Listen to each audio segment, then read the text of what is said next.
तो आदाब, नमस्कार, गुड इवनिंग, सत श्री अकाल। एक बार फिर आप तमाम लोगों का स्वागत है क्राइम तक की कहानी के इस एपिसोड में। उम्मीद है पूरी फैमिली अच्छी होगी, अपना और अपनों का ख्याल रखती होगी। इस दुनिया में बहुत सारे लोगों ने कोशिश की फुल प्रूफ मर्डर करने की। कई लोगों ने फुल प्रूफ क्राइम करने की कोशिश की। फुल प्रूफ मतलब ऐसा क्राइम जिसमें कोई सबूत ना हो, कोई खुलासा ना हो और कभी पकड़े ना जाए। बहुत सारे कातिल और मुजरिम इस कोशिश में कामयाब भी रहे, लेकिन ज़्यादातर नहीं हो पाए।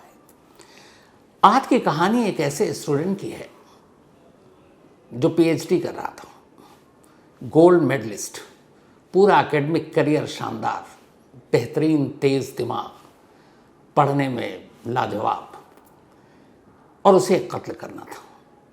और उस कत्ल के लिए उसने कत्ल से पहले और कत्ल के बाद जो प्लानिंग की, खुद इस केस की जांच करने वाले जो इन्वेस्टिगेटिंग अफसर थे, पुलिस वाले, वो भी दंग थे उसके ज़हीन दिमाग पर।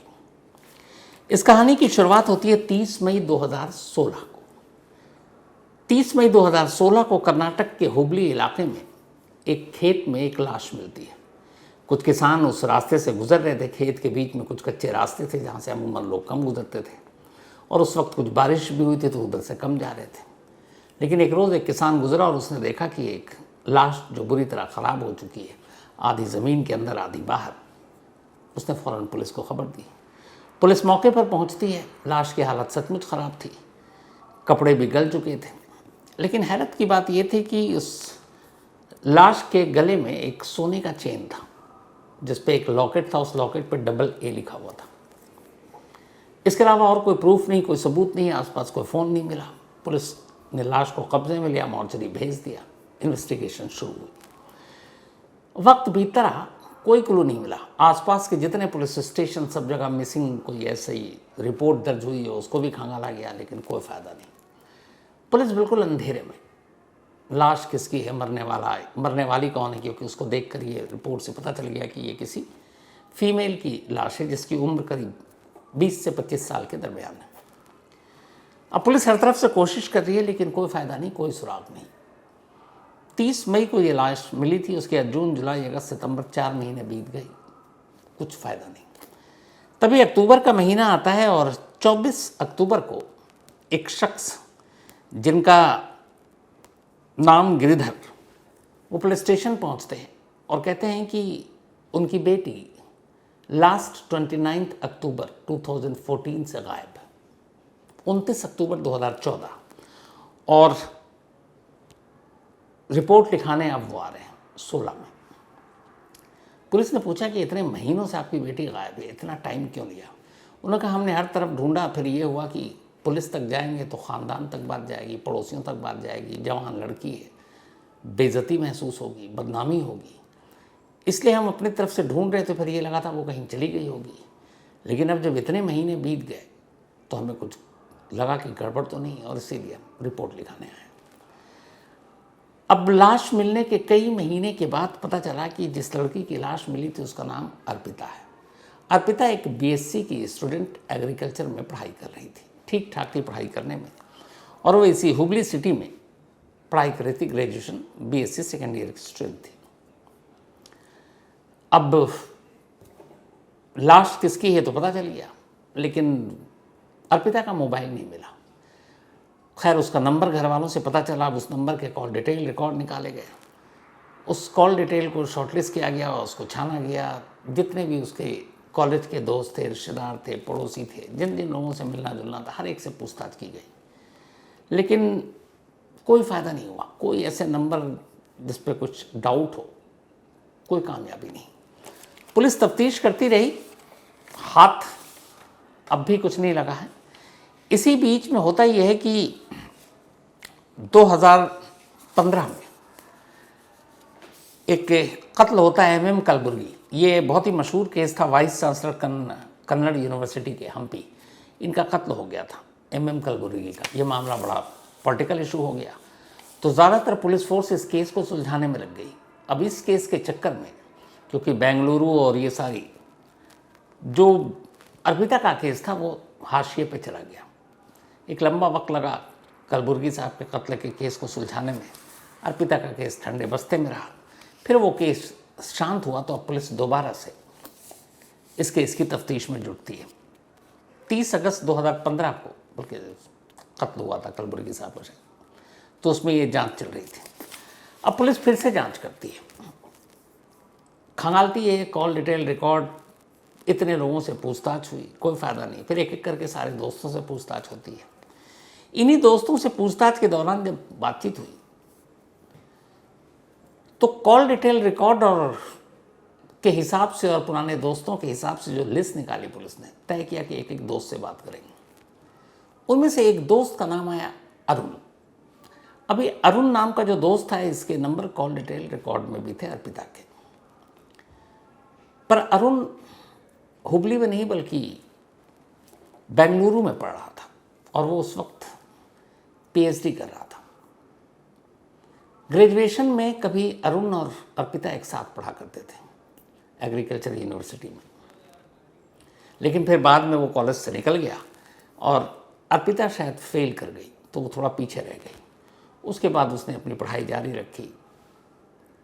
तो धीरे धीरे दोनों में थोड़ी सी दूरी भी आई क्योंकि शहर बदल गया, लेकिन फ़ोन पे बातचीत होती रहती थी। तो उसी फ़ोन से और दोस्तों से अरुण की भी सच्चाई सामने आई। पुलिस ने अरुण से पूछताछ की। अरुण से कुल 4 बार पुलिस ने पूछताछ की। 4 बार जब पूछताछ की तो अरुण का जवाब हमेशा यही था कि वो और अर्पिता एक अच्छे दोस्त थे, शुरुआत में एक कॉलेज में थे, लेकिन फिर कॉलेज बदल गया, मैं निकल आया बेंगलुरु, वो रह गई हुबली में, पर हमारे बीच सिर्फ दोस्ती थी, कोई ऐसा इश्क मोहब्बत की बात नहीं थी। पुलिस ने उनसे पूछा कि अच्छा आप कब कब कहाँ थे, क्योंकि ये जो 30 मई को लाश मिली थी उसके इर्द गिर्द की तारीख, उससे पहले की तारीख में कहाँ थे। तो उसने कहा कि मैं बेंगलुरु में अपने रेंट के रूम में था जहाँ मैं पढ़ाई करके रहता हूँ और दिन में कॉलेज में था। अब पुलिस ने चेक किया तो पता चला कि वाकई जिस दिन की बात हो रही है वो उस दिन कॉलेज में था, अटेंडेंस लगा हुआ है और उसके मोबाइल का लोकेशन भी बेंगलुरु में था। 4 बार पूछताछ, उसने सारे सवालों के जवाब और लगभग हर बार सवालों के जवाब एक ही तरह से वो देता रहा। अब धीरे धीरे वो शक के राडार से गायब हो गया, लेकिन इधर अर्पिता का कोई कातिल नहीं मिल रहा है। पुलिस परेशान, सारे घोड़े खोल दिए, कोई सुराग नहीं। इधर उधर हाथ मारती रही पुलिस। फिर अफसर भी चेंज हुए। फिर जब अफसर चेंज हुए तो उन्होंने फिर से कॉल डिटेल रिकॉर्ड को खंगालना शुरू किया बारीकी से कि शायद इसी से कुछ क्लू मिले। तो जब उन्होंने कॉल डिटेल रिकॉर्ड खंगालना शुरू किया तो अचानक एक जगह पर एक चीज़ पे नज़र पड़ी और वो चौंक उठे। वो इसलिए चौंक उठे कि अर्पिता जब गायब हुई थी, उस गायब होने से 2 दिन पहले तक अर्पिता के मोबाइल पर एक भी कॉल अरुण का नहीं था। बल्कि अर्पिता ने उसको कॉल किया, अरुण ने कॉल नहीं उठाया। अर्पिता ने उसको मैसेज किए, उसने मैसेज के रिप्लाई नहीं किए। ये अर्पिता की गुमशुदगी से 2 दिन पहले और जिस दिन अर्पिता की लाश वहाँ डंप की गई उस दिन की बात है। उससे पहले की जो पूरी हिस्ट्री बता रही थी कॉल डिटेल रिकॉर्ड की, वो ये बता रही थी कि जब जब अर्पिता ने कॉल किया अरुण ने एक बार में कॉल उठाया, लंबी बात की, वापस अरुण ने भी कॉल किया। अर्पिता ने जब जब मैसेजेस किए उसने फ़ौरन मैसेजेस के रिप्लाई किए। लेकिन जब वो गायब हुई उस दिन से लेकर पिछले 2 दिनों तक कई कॉल थे अर्पिता के, लेकिन उसने कॉल नहीं उठाया और ना ही कॉल बैक किया और ना ही मैसेज के जवाब दिए। अब ये बात बड़ी अटपटी, क्योंकि थ्रू आउट जो कॉल डिटेल रिकॉर्ड की हिस्ट्री बता रही थी कि इससे पहले कभी ऐसा नहीं हुआ। तो आखिर इन 2 दिनों में क्या हुआ जब अर्पिता गायब हुई कि अरुण उससे बात नहीं कर रहा था। 4 बार पुलिस उससे पूछताछ कर चुकी थी। अब पुलिस को लगा कि कुछ गड़बड़ है, और जिस तरीके से अरुण 4 बार पूछताछ में सवालों के जवाब दे रहा था, पुलिस भी हैरान थी। अमूमन कई बार जब पूछताछ होती है, एक बार आज हुई, एक बार 2 महीने बाद, एक बार 3 महीने बाद, तो कई बार लोग अटकते हैं कि अच्छा उस दिन कौन सा था। तो कभी कहते हैं सैटरडे, फिर नहीं संडे, या कहते हैं नहीं फ्राइडे। आदमी भूलता है, कलर भूल जाता है, कई बार नंबर, पता, या एग्जैक्ट उस दिन मिले तो वो कहाँ पे मिले, क्या था, क्या खाया, क्या पिया। और उनका हर स्टेटमेंट बिल्कुल पहले स्टेटमेंट जैसा था।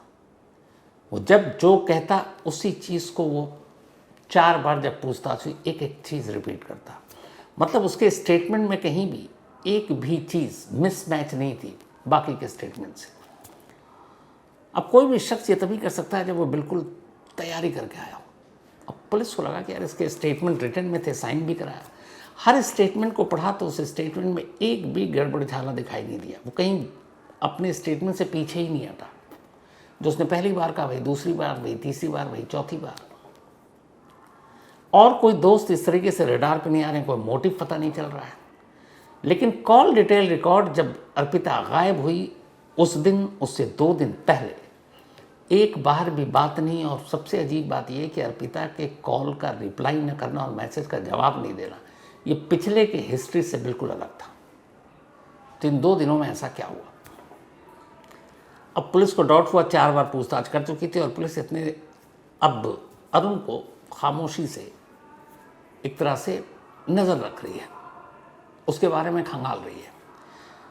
पता चला कि उसके फादर वहाँ के गवर्नमेंट कॉलेज के प्रिंसिपल हैं, एक भाई आर्मी में है, पूरा घर पढ़ने लिखने वाला, और ये खुद brilliant student, gold medalist, PhD कर रहा है और तेज़ तर्रार स्टूडेंट। इसका एकेडमिक रिकॉर्ड इतना शानदार, और वो सच में सिर्फ पढ़ाई में ही रहता था।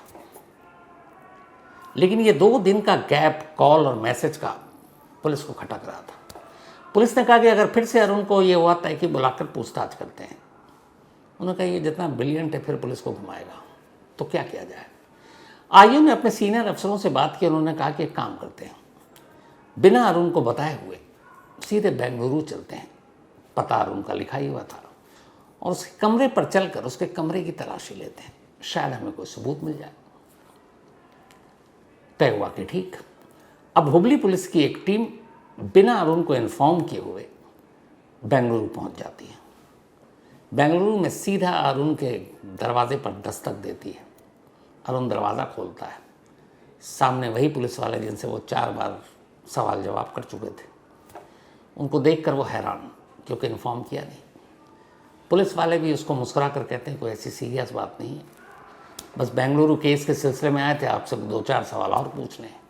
अरुण इतना फिर कॉन्फिडेंट कि उसने कहा जी आप पूछिए, आपने क्यों यहाँ आने की तकलीफ़ की, मैं ही आ जाता हूँ।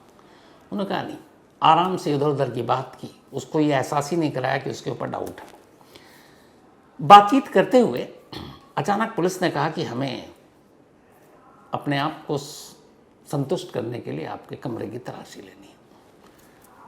तलाशी का पेपर लेकर आए थे और उन्होंने कहा ठीक है, क्योंकि घर में क्या मिलेगा, हथियार ही है, वो मोबाइल उसे सब पता था कि तो सब डिटेल निकाल चुके हैं। वो भी बेफिक्र लापरवाह, उसने कहा जो भी तलाशी लेनी है लीजिए। अब पुलिस वाले उसे घर की तलाशी ले रहे हैं। कमरे में किताबों के अलावा कुछ नहीं, लेकिन उन्हीं किताबों के बीच पुलिस को एक डायरी मिली। जैसे ही पुलिस की नज़र उस डायरी पर पड़ी और पुलिस ने उस डायरी को उठाया, अचानक अरुण घबरा गया। पुलिस वाले उसके चेहरे को पढ़ रहे थे, फिर उन्होंने डायरी खोलकर पढ़नी शुरू की। जैसे ही डायरी के सिर्फ 2 पन्ने पढ़े, पुलिस को समझ में आ गया कि अर्पिता का कातिल कौन है। ये डायरी अरुण की थी और अरुण ने अर्पिता के कत्ल की पूरी कहानी उस डायरी में लिखी हुई थी। तसल्ली से बैठकर पहले पुलिस ने डायरी पढ़ी, फिर अरुण को कहा कि आपको हमारे साथ चलना होगा। उसे हुबली लेकर आए। हुबली आने के बाद पुलिस कमिश्नर ने वहाँ के एक प्रेस कॉन्फ्रेंस की, अरुण को पेश किया और कहा कि अर्पिता का केस सॉल्व हो गया, अर्पिता का कातिल मिल गया और वो कोई और नहीं, अरुण है। अब एक डायरी से ये केस कैसे खुला? जब पुलिस ने उस डायरी को पढ़ना शुरू किया तो ऐसा लगा कि किसी इन्वेस्टिगेटिंग अफसर की डायरी है ये। उस डायरी में उसने कोई क्राइम सीन नहीं लिखा था, वो इतना होशियार था कि क्या हुआ कैसे हुआ। उस डायरी में सिर्फ ये था कि 30 मई को जब लाश मिली अर्पिता की, पहली बार ये खबर छपी तो वो खबर मीडिया में किस तरह की थी, क्या क्या उसमें एंगल थे, क्या क्या उसमें शक जताए गए। जब पुलिस ने एफआईआर दर्ज की तो उस एफआईआर में क्या लिखा था। इस केस को जब आईओ ने इन्वेस्टिगेट किया तो उनकी इन्वेस्टिगेशन की लाइन क्या थी। जब उन्होंने सीडीआर कॉल डिटेल रिकॉर्ड निकाले तो उसमें क्या मिला। कॉल डिटेल रिकॉर्ड में किन किन लोगों के नाम आए, कौन कौन लोग उसमें जीरो इन होते जिनके ऊपर शक होता।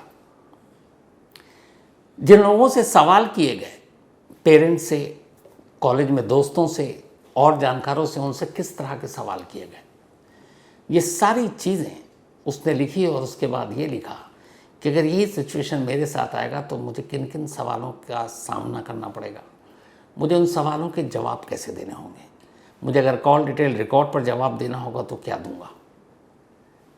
उसने ये तक लिख रखा था कि ये जो 2 दिन मैंने कॉल नहीं किया है, अगर इस पर भी सवाल पूछा जाएगा तो मैं क्या जवाब दूंगा। लेकिन ये उससे पूछा ही नहीं गया था, क्योंकि इसी की वजह से पुलिस को उस पर शक हुआ था। तो पुलिस की लाइन ऑफ इन्वेस्टिगेशन, पुलिस की लाइन ऑफ क्वेश्चनिंग, जो जो हो सकता था उसने उस डायरी में उसके नोट बनाए थे कि मुझे इस वक्त ये कहना है, इस सवाल पर ये कहना है, इस वक्त यहाँ बताना है, उस वक्त वहाँ बताना है। उसने पूरी केस स्टडी एक बना रखी थी उस नोटबुक में, अपने आप को बचाने के लिए। कन्नड़ में एक फिल्म आई थी दृश्या, इसी दृश्या से इंस्पायर था वो, लेकिन वो आधा था, बाकी उसका अपना दिमाग था। अब इस डायरी ने उसकी भेद खोल दी। अब उसे कहानी बतानी थी कि कैसे क्या हुआ। तो कहानी ये थी कि जब ये दोनों 12th में थे तभी अर्पिता और अरुण एक दूसरे के दोस्त बने, फिर दोनों में प्यार हो गया। फिर इसके बाद कुछ वक्त तक कॉलेज में रहे, बल्कि वो कॉलेज में था, ये 12वीं में। ये इश्क मोहब्बत चलता रहा, लेकिन अरुण पढ़ाई लिखाई की तरफ बहुत ज़्यादा डेडिकेटेड था। उसे यह था कि करियर में कुछ, लाइफ में कुछ करना है, और पढ़ने लिखने में तेज़, तो उसका अपना पढ़ाई पे फोकस था। लेकिन अर्पिता उसकी ज़िंदगी में थी। धीरे धीरे वक्त बीता। अब अर्पिता इधर पढ़ाई की तरफ से अपना ध्यान हटाने लगी, और वो इसलिए फेल भी हुई। अब लेकिन इधर जब ये पीएचडी करने लगा तब ये हुआ कि अर्पिता ने कहा आप शादी कर लेते हैं। लेकिन अरुण अभी शादी नहीं करना चाहता था, उसका पूरा फोकस करियर पे था। उसे ये था कि पहले स्टडी कंप्लीट करें फिर करेंगे। इधर जब अर्पिता फेल हुई तो अरुण को ये लगा कि ये इस तरीके से पढ़ने लिखने में तेज़ नहीं है। उसे लगा आगे चलकर ज़िंदगी में वो जोड़ी फिट नहीं बैठेगी, तो वो धीरे धीरे अर्पिता से किनारा करने लगा। अर्पिता लेकिन शादी के लिए दबाव डालने लगी। उसने कहा हम तुम्हारी फैमिली को बता देंगे कि हमारा अफेयर है और तुम शादी से पीछे हट रहे हो। अरुण अपनी फैमिली को लेकर बहुत डरता था। पिता स्ट्रिक्ट थे, गवर्नमेंट स्कूल कॉलेज के प्रिंसिपल थे, एक भाई आर्मी में था, तो वो अपने फैमिली को लेकर बड़ा डरता था। और उसे यह होगा कि घर में पता चल गया तो फिर क्या होगा। इधर अर्पिता उसे लगातार दबाव बना रही थी शादी करने की। इन सब के बीच में वो इतना तंग आ गया कि उसने फिर ये तय किया कि वो अर्पिता को रास्ते से हटा देगा ताकि ये बात किसी को पता ना चले। और फिर इसी के बाद उसने कत्ल की प्लानिंग शुरू की। लेकिन वो चाहता था कि कत्ल ऐसा हो कि बिल्कुल फुल प्रूफ हो, किसी को पता ही नहीं चले। इसी के बाद उसने कैसे कत्ल करना है और वो पकड़ में ना आए उसकी तैयारी की। 29 अक्टूबर जिस दिन से ये मिसिंग थी अर्पिता, उस दिन अरुण ने अर्पिता को फ़ोन किया और कहा कि मैं तुमसे मिलना चाहता हूँ। बट उसने अपने मोबाइल से फ़ोन नहीं किया, उसने एक पीसीओ से जाकर फ़ोन किया। और पीसीओ से भी फ़ोन बेंगलुरु से नहीं किया, हुबली पहुँच कर किया। हुबली के पीसीओ से लोकल कॉल। अपना मोबाइल इसने बेंगलुरु के अपने कमरे में ऑन करके साइलेंट मोड पर रख दिया, क्योंकि उसे पता था मोबाइल यहाँ रहेगा, साइलेंट रहेगा, घंटी भी बजेगी, लोकेशन बेंगलुरु का आएगा। अपने साथ वो मोबाइल लेकर नहीं गया हुबली। हुबली पहुँचकर पीसीओ से फ़ोन किया, उसने कहा मुझे तुमसे मिलना है। अर्पिता वैसे ही उससे मिलना चाहती थी। वो दोनों मिले, फिर वहाँ एक लोकल लेक में गए, फिर उधर उधर घूमा, फिर शाम के 7 बज गए।